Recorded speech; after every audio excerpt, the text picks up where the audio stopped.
नमस्कार दोस्तों, education India में आप सभी का स्वागत है। यदि आप भी किसी कंपटीशन की तैयारी करते हैं और उसमें सफलता पाना चाहते हैं तो हमारे इस चैनल को सब्सक्राइब जरूर करें। आज का वीडियो है गवर्नर जनरल तथा वायसराय। तो चलिए चलते हैं अपने इस वीडियो के फर्स्ट क्वेश्चन की तरफ। क्वेश्चन है, निम्नलिखित कथनों पर विचार कीजिए। कथन 1, रॉबर्ट क्लाइव बंगाल के प्रथम गवर्नर जनरल थे। कथन 2, विलियम बेंटिक भारत के प्रथम गवर्नर जनरल थे। उपयुक्त कथनों में से कौन सा सही है, ये हमें देखना है ऑप्शन से। ऑप्शन ए केवल एक, ऑप्शन बी केवल दो, ऑप्शन सी एक और दो दोनों, ऑप्शन डी दोनों में से कोई नहीं। तो यहाँ पे आपका सही उत्तर होगा ऑप्शन नंबर बी, क्योंकि विलियम बेंटिक जो है भारत के प्रथम गवर्नर जनरल थे, रॉबर्ट क्लाइव नहीं था। ठीक है, नेक्स्ट क्वेश्चन है, भारत के प्रथम गवर्नर जनरल कौन थे। Option A Robert Clive, option B Warren Hastings, option C Lord Mayo या ऑप्शन डी लॉर्ड डलहौजी। तो यहाँ पे आपका सही उत्तर होगा ऑप्शन नंबर बी। दोस्तों, अभी आपको लग रहा होगा कि इससे पहले जो हमने एक में जो क्वेश्चन बताया वहाँ पे हमने बताया कि भारत के गवर्नर जनरल, प्रथम गवर्नर जनरल जो विलियम बेंटिक थे, और यहाँ पे हम बता रहे हैं वारेन हेस्टिंग्स। तो देखिए, इसमें हम दोनों बात सही बोल रहे हैं। अभी आपको हम प्रूव कर दे रहे हैं, क्योंकि विलियम बेंटिक को 1833 में भारत का प्रथम गवर्नर जनरल नियुक्त किया गया था, घोषित किया गया था। ठीक है, और यहाँ पे वारेन हेस्टिंग जो है वो थे 1773 के, और वारेन हेस्टिंग जो है वो 1773 में बंगाल के गवर्नर जनरल थे। जब बंगाल के गवर्नर जनरल थे तो उस समय जब 1833 का जो एक्ट आया था, उस समय बोला गया था कि 1833 के एक्ट के तहत जो भी बंगाल के जो गवर्नर जनरल होंगे वो भारत के गवर्नर जनरल होंगे। इस हिसाब से यदि देखा जाए तो वारेन हेस्टिंग्स भारत के गवर्नर जनरल होंगे, लेकिन 1833 में विलियम बेंटिक को भारत का गवर्नर जनरल नियुक्त किया गया है। यदि यहीं पे ऑप्शन में होता भारत के प्रथम गवर्नर जनरल कौन थे, यदि यहाँ पे होता वारेन हेस्टिंग्स, ठीक है, वारेन हेस्टिंग्स तो है, यहाँ पे होता लॉर्ड विलियम बेंटिक होता, तो हम आपको सही उत्तर लॉर्ड विलियम बेंटिक मारते हैं। क्योंकि इस ऑप्शन में कहीं भी विलियम बेंटिक नहीं है, तो 1833 के यदि एक्ट के तहत हम देखें तो वारेन हेस्टिंग्स को ही गवर्नर जनरल कहना सही होगा। इस ऑप्शन के अनुसार जो है वारेन हेस्टिंग्स सही उत्तर होगा, लेकिन यहीं पे दोनों ऑप्शन हो जाता है, लॉर्ड विलियम बेंटिक और वारेन हेस्टिंग्स दोनों हो जाते, तो आपका सही उत्तर होता है लॉर्ड विलियम बेंटिक। ठीक है, तो आप ऑप्शन के अनुसार देख, यदि आपका विलियम बेंटिक और वारेन हेस्टिंग्स दोनों हो तो आप हर हालत में विलियम बेंटिक पर ही टिक मारे, वारेन हेस्टिंग्स पर नहीं। लेकिन जब नहीं है, सिर्फ वारेन हेस्टिंग्स है, इसलिए यहाँ पे हम सही उत्तर वारेन हेस्टिंग्स को बता रहे हैं। ठीक है, कन्फ्यूजन दूर हो गया। तो चलिए नेक्स्ट क्वेश्चन में चलते हैं। कलकत्ता में एशियाटिक सोसाइटी की स्थापना के समय बंगाल का गवर्नर जनरल कौन था। कलकत्ता में क्या बोल रहा है, एशियाटिक सोसाइटी के समय। एशियाटिक सोसाइटी की स्थापना कब हुई थी? 1784 में हुआ था, 1884 या 1784। ठीक है, 1884 में ही शायद हुआ था।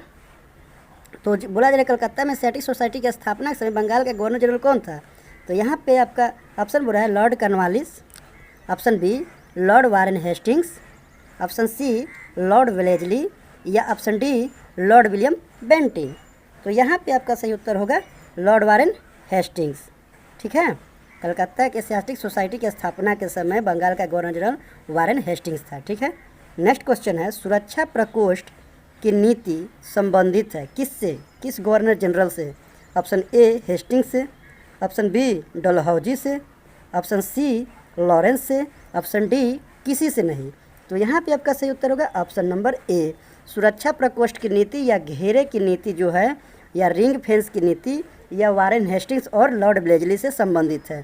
तो यहाँ पे आपका वारेन हेस्टिंग्स है, इसलिए सही उत्तर वारेन हेस्टिंग्स होगा। ठीक है, नेक्स्ट क्वेश्चन बोला जा रहा है, रिंग फेंस नीति का संबंध इनमें से किससे है। वही रिंग फेंस, सुरक्षा प्रकोष्ठ या घेरे की नीति तीनों एक ही चीज़ है। ठीक है, तो रिंग फेंस नीति का संबंध इनमें से किससे है। Option A Lawrence, option B Dalhousie, option C Hastings, option D Clive. तो यहाँ पे आपका सही उत्तर क्या होगा, ऑप्शन नंबर सी, अर्थात हेस्टिंग्स। ठीक है, नेक्स्ट क्वेश्चन है, निम्नलिखित में किसने बंगाल में द्वैध शासन प्रणाली को समाप्त किया।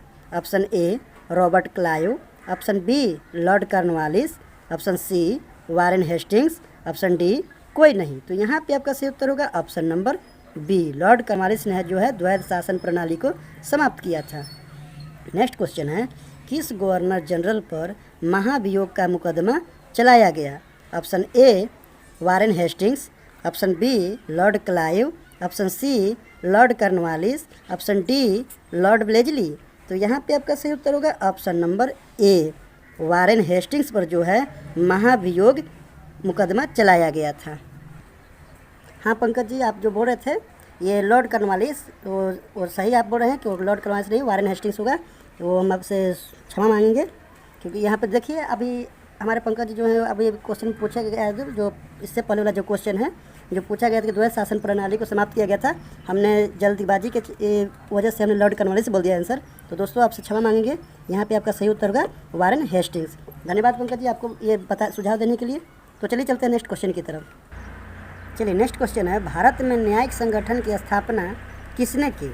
Option A Lord Mayo, option B Lord Cornwallis, option C Lord Attlee, option D Lord Curzon. तो यहाँ पे आपका सही उत्तर होगा ऑप्शन नंबर बी। न्यायिक संगठन की जो स्थापना किया गया था भारत में वो लॉर्ड कॉर्नवालिस ने किया था। ठीक है, नेक्स्ट क्वेश्चन है, लॉर्ड कॉर्नवालिस की कब्र कहाँ स्थित है? Option A Ghazipur, option B Ballia, option C Varanasi और ऑप्शन डी गोरखपुर। तो यहाँ पे आपका सही उत्तर होगा ऑप्शन नंबर ए। लॉर्ड कॉर्नवालिस की जो कब्र है वो गाजीपुर में है और उनकी मृत्यु भी गाजीपुर में ही हुई थी। ठीक है, नेक्स्ट क्वेश्चन है, 1802 की बसीन की संधि पर हस्ताक्षर किसके मध्य हुए थे? ऑप्शन ए अंग्रेज तथा बाजीराव प्रथम के बीच, ऑप्शन बी अंग्रेज तथा बाजीराव द्वितीय के बीच, ऑप्शन सी फ्रांसीसी तथा बाजीराव प्रथम के बीच, ऑप्शन डी डच तथा बाजीराव द्वितीय के बीच।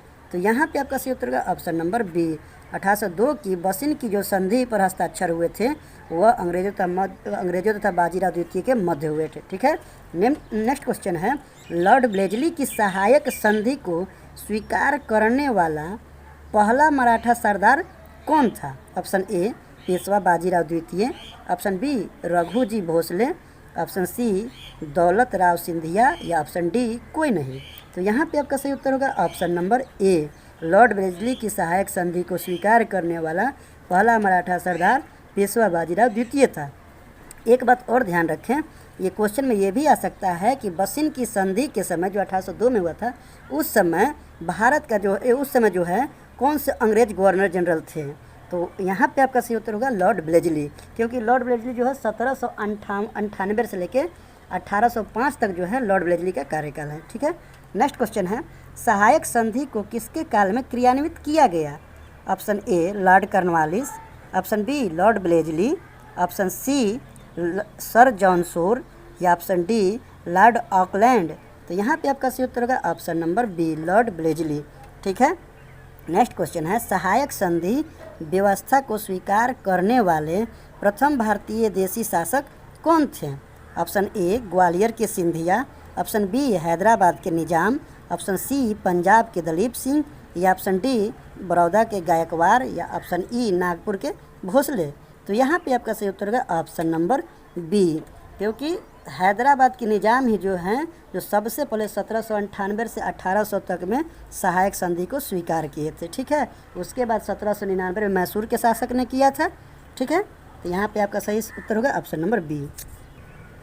चलिए नेक्स्ट क्वेश्चन है, निम्नलिखित पर विचार कीजिए, जिन्होंने लॉर्ड ब्लेजली के साथ सहायक संधि की और उनके द्वारा किए गए संधियों का सही कालानुक्रम नीचे दिए गए कूट से पता कीजिए।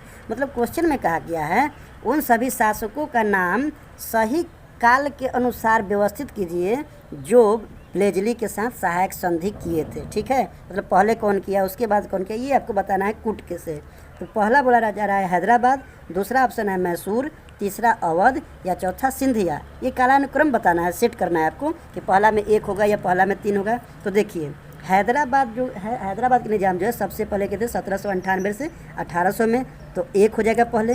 दूसरा किया था मैसूर ने, मैसूर में किया था 1799 में, तो 1 के बाद 2 हो जा रहा है। अवध किया था आपको 1801 में, नवंबर शायद 1801 में अवध किया था, और सिंधिया किया था फरवरी 1804 में।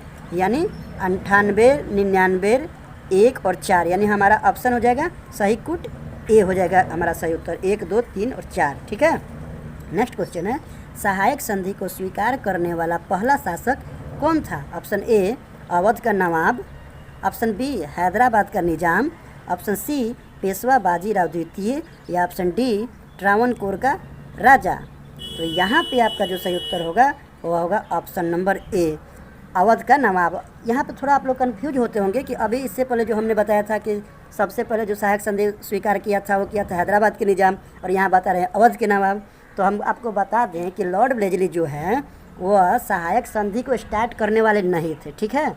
वो उसको क्रियान्वित किए थे, अपने क्रम के अनुसार व्यवस्थित किए थे, लेकिन सहायक संधि की जो प्रथा सबसे पहले चलाई गई थी वो रॉबर्ट क्लाइव के समय में 1764 में ही बक्सर के युद्ध के समय में चलाया गया था। तो बक्सर के युद्ध के समय सबसे पहले अवध के नवाब को ही यह सहायक संधि किया गया था 1765 में रॉबर्ट क्लाइव के समय में। इसलिए यहाँ पे आपका पूछा गया है कि सहायक संधि को स्वीकार करने वाला पहला शासक कौन था। तो ऑप्शन में अवध का नवाब, अब दूसरा है हैदराबाद का निजाम, तीसरा है पेशवा बाजीराव द्वितीय और चौथा है ट्रावणकोर का राजा। तो उसके अनुसार हमारा सही उत्तर होगा ऑप्शन नंबर ए, अवध का नवाब। यही यदि अवध का नवाब नहीं होता यहाँ पे तो हमारा सही उत्तर होता है हैदराबाद का निजाम, ठीक है। नेक्स्ट क्वेश्चन है, निम्न में से सहायक संधि स्वीकार नहीं की थी। पूछा किसने सहायक संधि स्वीकार नहीं की थी। ऑप्शन ए हैदराबाद के निजाम ने, ऑप्शन बी इंदौर के होलकर राज्य ने, या ऑप्शन सी जोधपुर के राजपूत राज्य ने, या ऑप्शन डी मैसूर के शासक ने। तो हैदराबाद के निजाम ने 1798-1800 तक में कर ही लिया था। डी जो है मैसूर के शासक वो भी 1799 में कर ले रहा है। और जो जोधपुर के राजपूत राज्य जो हैं ये भी जो है सहायक संधि स्वीकार किए थे, लेकिन एक शासक था, राज्य था जो कि नहीं किया था। वो कौन था? इंदौर का होलकर राज्य। इसलिए यहाँ पे आपका सही उत्तर होगा ऑप्शन नंबर बी, ठीक है।